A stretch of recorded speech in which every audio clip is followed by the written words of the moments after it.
e a organização do evento. Quer dizer que é muito importante para nós que estamos em formação ainda da atividade do grupo.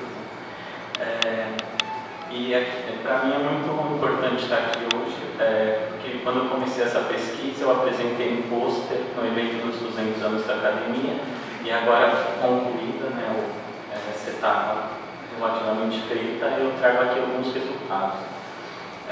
O título da pesquisa que eu desenvolvi é Pedro Américo e a Exposição Geral de 1884, pintura histórica religiosa e orientalismo. Então, me detive sobre Davi Avizar, Judith Holofernes e Moisés de Jochebed. Aqui eu vou trazer apenas uma comparação mais pontual e eu peço licença para ler também até o tempo.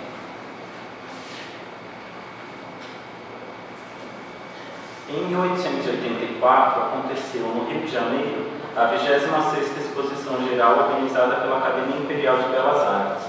Pedro Américo participou desse evento com 15 obras de sua autoria inéditas ao público brasileiro.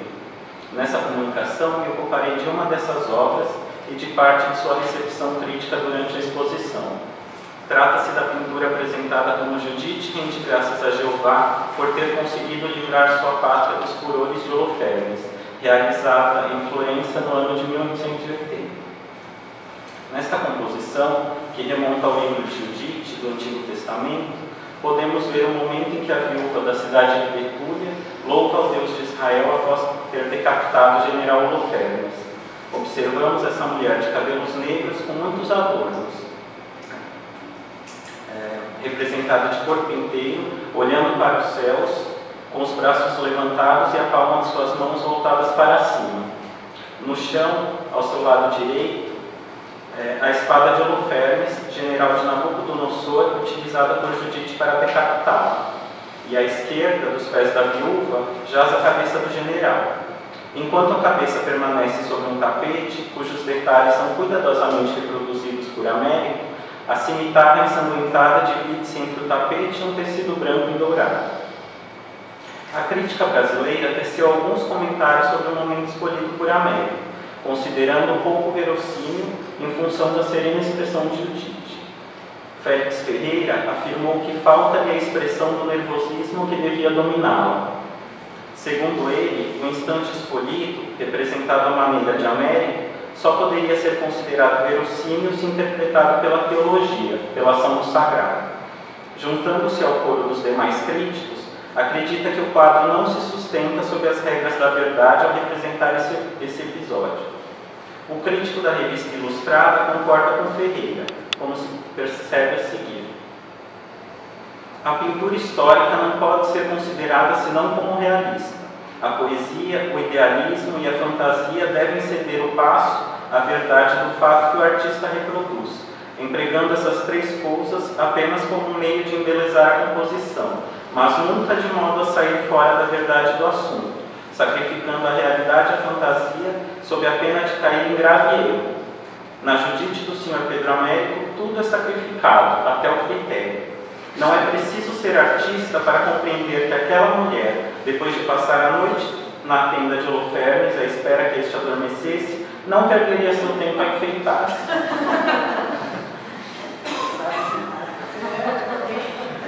Imaginamos então ver Judite sair da tenda com as feições alteradas, pálida, os cabelos em desordem, assim como as vestes, e toda ensanguentada. Judite não parece que acabou de cortar a cabeça de Holofernes, mas sim que se prepara a cortá-la. Por isso, levantando os braços ao céu, parece pedir a Jeová que a auxilie em tão arriscada empresa. Este é o que deve ser o verdadeiro assunto do quadro pela maneira como ele foi tratado. E para isso o Sr. Pedro Américo não tem outra coisa a fazer senão tirar a cabeça, o facão e mais nada. Ambos os críticos procuravam a verossimilhança ou realismo no episódio representado através da expressão da heroína, de suas emoções e do seu estado psicológico. Mas Pedro Américo optou por representá-la como expressão claramente idealizada e com as roupas em perfeito estado. Dentre as críticas recebidas, aquela da revista Ilustrada é a única que propõe uma solução para a sua escolha.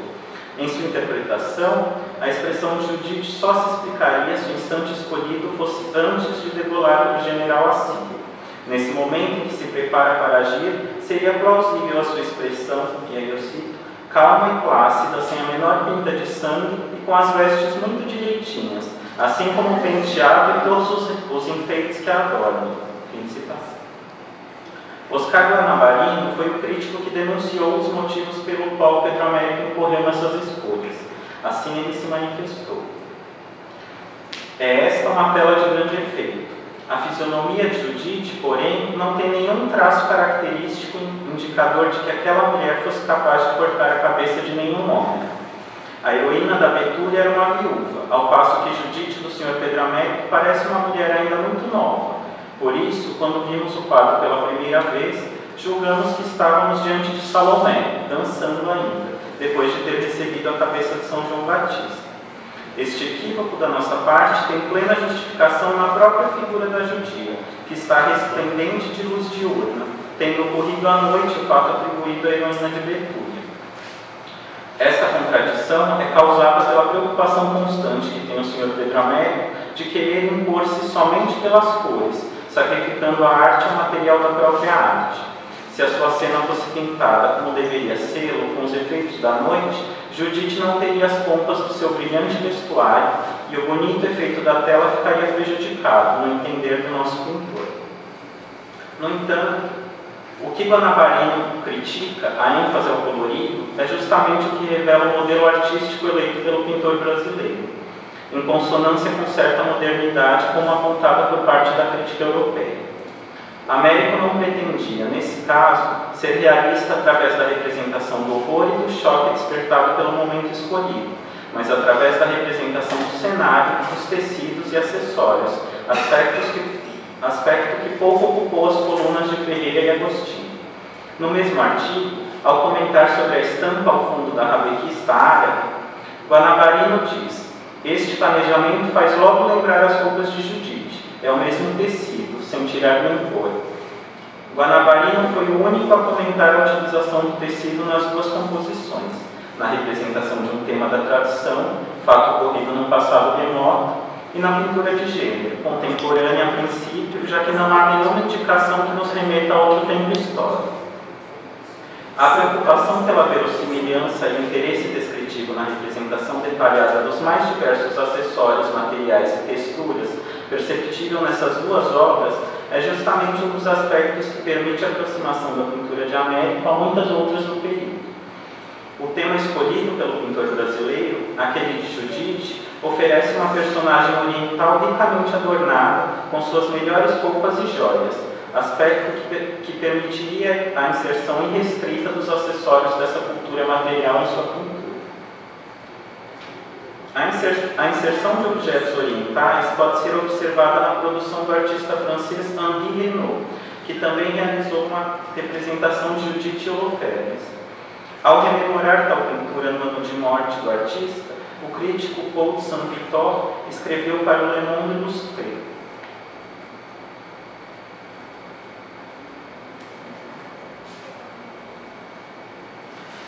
da Espanha à África há apenas um estreito. Henri Renaud rapidamente ultrapassa. O Oriente o atraía pelas suas maneiras distintas, pelos seus tipos estranhos, pelos espetáculos excêntricos da vida bárbara. Na Judite, que ele expõe na Escola de Belas Artes em 1867, Henri Renaud foi atraído pelo episódio terrível que teve que representar. Ele nada viu além de um pretexto para fazer cintilar as joias, brilhar os tecidos e contrastar as carnações de cores diversas. Da tenda trágica de Holofernes, ele fez algo divertido, bizarro e colorido, como o interior de um bazar turco. Em sua pintura, vemos retratada Judite em pé, de corpo inteiro, ao seu lado direito, Holofernes deitado sobre sua cama e atrás dele a serva de Judite. Observando o espaço entre a viúva e o general, de baixo para cima, percebemos uma tapeçaria oriental, uma pele de animal sobre a cama, os detalhes vermelhos e dourados no objeto no qual Holofernes está apoiado, os brilhantes tecidos que envolvem o corpo de Judite, o reluzir de suas joias de ouro, anéis, pulseira, bracelete, brinco e tiara, e finalmente o lenço amarelo na cabeça de sua serva, que se contrasta com a pele. Ao descrever essa pintura, Théophile Gautier afirmou que, e eu cito, o artista, em poucas pinceladas, materializou o seu sonho e os introduz em um novo mundo, em uma antiguidade assíria e bíblica que não deve nada à arqueologia e tem a verdade intensa de uma alucinação. Fim de citação. O crítico nos revela também que na sombra, ao fundo da pintura, sobre as dobras da tenda, reluzem as armas que não defenderão o seu mestre, cuja visualização está um pouco prejudicada pela reprodução. Se os instrumentos de defesa de Holofernes estão escondidos pela sombra, observamos, em uma fotografia mais saturada da Judite de América, é possível perceber alguns objetos no interior da tenda. Possivelmente são as armas e a armadura do general. Se os instrumentos de defesa de Holofernes estão escondidos pela sombra, observamos, por outro lado, o destaque dado à cimitarra utilizada pela Judite para assassiná-lo, e o cuidado com que realiza a representação desse objeto que está no primeiro plano. Além da lâmina ainda suja de sangue, pode-se ver a empunhadura repleta de arabescos. Pela cor utilizada, talvez buscasse representar o marfim. Na pintura de Renaud, não conseguimos ver a empunhadura da arma utilizada por Judite. Há, contudo, outra composição bíblica e orientalista de Renaud que representa uma espada oriental, referida pela crítica como cimitarra, yatagã ou candear, com a empunhadura em marfim. Realizada após sua Judite Holofernes, trata-se da sua famosa pintura Salomé. Não restam dúvidas ao classificá-la como uma composição orientalista. Notamos nela diversos objetos que a enquadram nessa tendência. Aos seus pés, sobreposta ao tapete oriental, a pele de uma onça. Ela senta-se sobre uma espécie de banco oriental ricamente decorado. Ao observarmos onde descansa sua mão direita, notamos tanto a tapeçaria sobre a qual está sentado, quanto o tecido que envolve sua cintura. Suas vestimentas e acessórios, assim como o tecido ao fundo, são representados em tons de dourado. A onipresença do amarelo, tão associado ao deserto das paisagens orientais, destaca-se nessa tela, como aparece também no vestido da Judite de Pedro Américo. Ao comentar a obra, Gautier assim se manifesta. Não há, felizmente, na obra de Renaud, o que os filósofos e críticos chamam de um pensamento. Ele tem apenas ideias de pintor e não as ideias de literato, coisa muito diferente.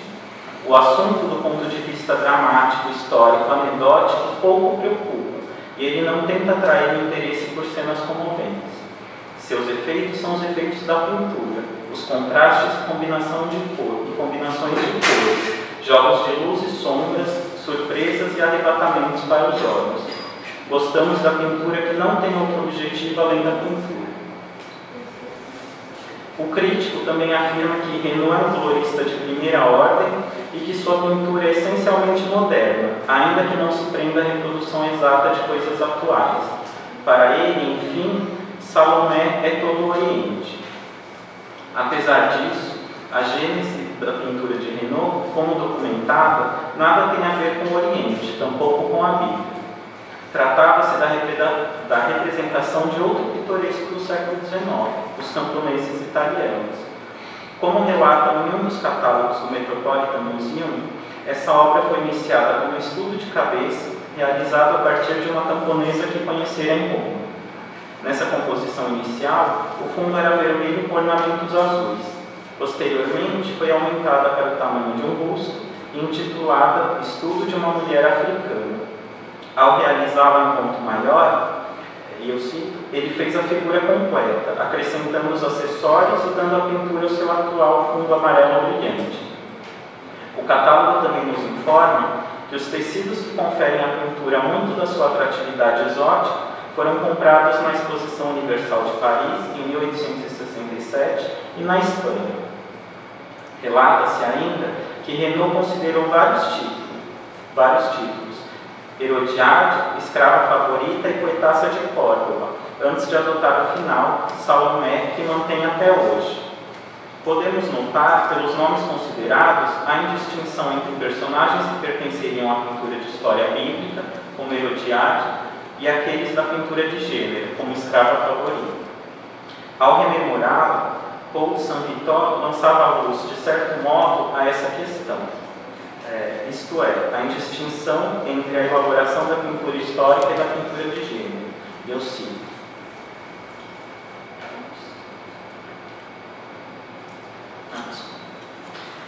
A Salomé não possui nada de bíblico além de seu nome.